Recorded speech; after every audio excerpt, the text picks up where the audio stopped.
Hi everyone, I'm sat here with Shamanka Phoenix, who had the honour of her song Blossoms in the Sky being played at the Millennium Gallery for the David Hoyland Exhibition. In Sheffield, no less. In Sheffield. Mm-hmm. A couple of days ago, the dust settled a bit, but we were both quite excited. It was absolutely fantastic. Lovely. You still buzzing from it? Yeah, I am. Yeah. Brilliant. Okay. Yeah. That's fantastic. It's still until the 10th of October. That's right. Okay, Millennium Gallery in Sheffield. Tell us about how you first heard about the David Hoyland Exhibition there. Okay, well, there was a workshop being held in creative writing. Okay. I didn't know the exhibition was on Mm-hmm. and intended to go and see it anyway, but then when I saw the workshop, I thought, well, I can tie in my desire to write something about these paintings. Absolutely. With actually seeing the paintings. And as part of the workshop, there was really like a private curated tour of the painting. Fantastic. With Marega Bailey, who was the curator there at the Millennium. And we had somebody guiding us a little bit from the Sheffield University, Dr. Yvonne Battle-Felton. Okay. And yeah, 5 or 6 of us wrote in response to the paintings, in response to what we felt in the gallery that day. Fantastic, great stuff. And out of that came Blossoms in the Sky. So can you tell us a bit about this? Yeah, so one of the paintings, the very last painting he created in actual fact, because these were his last paintings, aren't they? That is precisely it. That's the name of the exhibition, the last paintings, and they are from the last 10 years of his life. But the very last painting he did is it's a really, you saw it, right? Because they're all huge, aren't they? Yeah. Huge purple coloured painting called Moon in the Water. So this came from a Zen poem from Japan with Gizan or Gizan? I think it's Gizan, but Gizan, I'm not okay. really sure, to be honest. But Okay.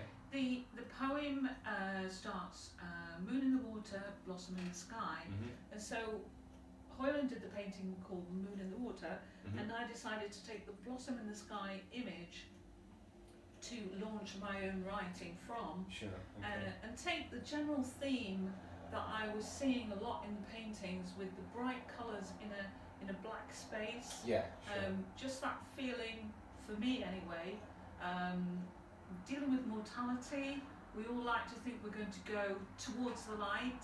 We hear that a lot, and David Hoyland's light was a giant sun or a giant egg. It was bright colours. Right. It was really like an ecstatic explosion into the ether. Amazing. And that to me tied in with Zen Buddhism of really there's nothing to fear with death. Sure. It's a beautiful part of life. So I was building on that layer by layer with my writing. Yes, I mean David Hoyland, he experienced quite a lot of friends dying, didn't he? So it was During this that conflict time. of life going on whilst losing people. So this came about. So so you got a bit of spoken word in there, and then a bit of singing as well. So and this is a 7-minute epic. It was beautiful and ethereal whilst we were in the gallery. Yeah, it really was quite an so experience. Good to hear it in its home. It needed to be there. Yes, so he's from Sheffield as well, isn't he? So for everyone. Yeah, So. Exactly. David Hoyland was born in Sheffield. He is considered, Damien Hirst said he was the most important British abstract expressionist. Okay. And the paintings, as you say, they're immense. They're huge, and they are definitely worth looking at. Absolutely. But just to refer to the writing, so it became a poem, then it became a 7-minute composition of music with spoken word. Fantastic. And I used a lot of the techniques that I thought Hoyland was using to create his paintings when I created the sound. So I created a sonic landscape with spoken word. Beautiful. And just mimicked certain techniques and certain references like the heartbeat. Yeah, sure. That's in there. Fantastic. For when some paintings are representing the fact he had major heart surgery. He did, yes. During that period, and so as well as what you've just mentioned, Aaron, about sadly seeing his oldest and dearest friends passing away, and having to confront his own mortality as a person of a certain age. But then he also had the heart operations and probably thought he might not survive. It reinvigorated him when he came out of hospital, actually, didn't it? That was well, you can see that in the paintings. Yes, exactly. Yeah, you absolutely. feel it. They're so life-affirming, the paintings, and I hope I managed to put that into the music as well. I think so. Okay. Yeah, just tell us a bit about where people can find all about everything, all your own stuff, not just Blossoms in the Sky, but. Okay, well, I'm on Bandcamp, and the latest release is the Blossoms in the Sky track. Not only is it there available to listen to, but I've actually I've broken my own rule, which is I don't usually write too much on the Bandcamp page. Yeah. Because I think people are busy, they don't want to read a load of writing.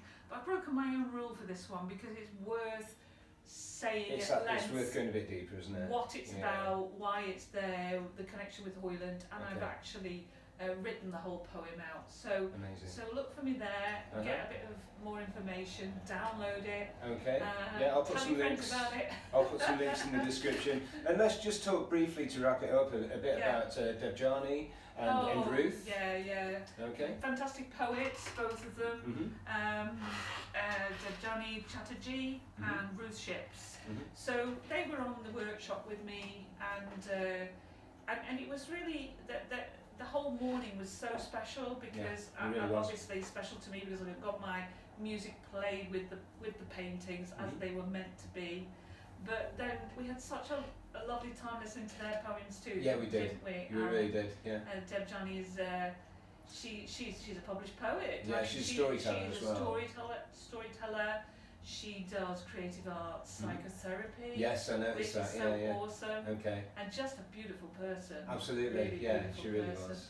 And Ruth, I loved her 2 poems. Yeah, I loved the way she managed to somehow tie in the paintings with certain messages she wanted to get across. Okay. Which was unusual, I thought. Yes, it was lovely. Yeah, hopefully we might get them on sometime. Maybe go back to the exhibition and get them on there. So. Yeah. But yeah, check out Shamanka's work, Shamanka Phoenix. I'll put all the links in the description below or the comments below if it's Facebook or a different platform. So check it out whilst you still can. Thank you.